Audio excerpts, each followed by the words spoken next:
stuffing the brain with books doesn't lead to purification of the mind. Yeah, it leads to karma. For that karma you have results. But wisdom does not mean mere prattle.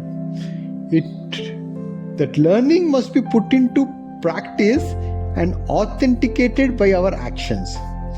Real wisdom should be reflected in the joy with which we work. Can all the green birds speak like parrots?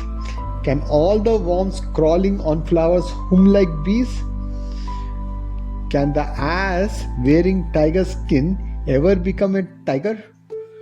Can a swine grown to elephantine proportions ever can become an elephant? Though the he-buffalo has 2 horns, can they have the value of the tusks of an elephant? In the same way, those who memorize the Shastras, those who memorize the Zams, those who memorize the hymns, the Upanishads, the Vedas, the Itihasas, the Puranas, or any holy scriptures, those propagating them without practice can be never regarded as a wise person.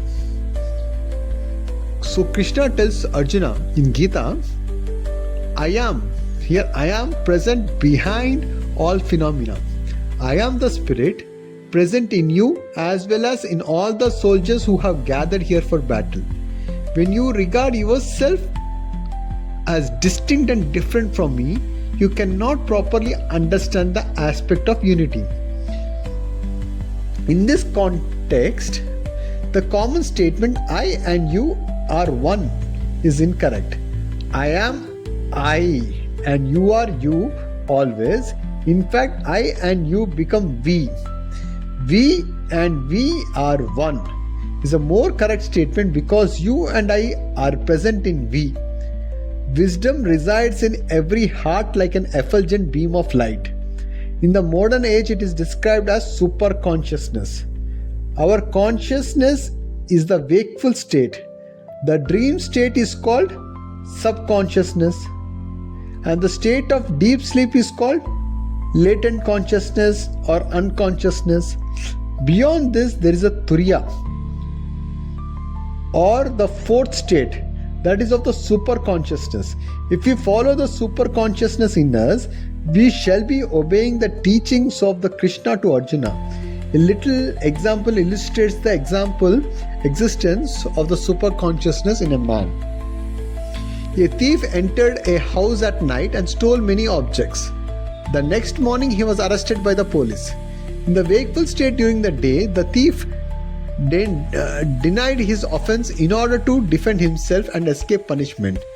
Though it was a lie told in self-defense, during the wakeful state, the superconsciousness within him continued to tell him that on the previous night he had entered a certain house, stole several objects and kept them at a certain place. This truth continues to haunt him.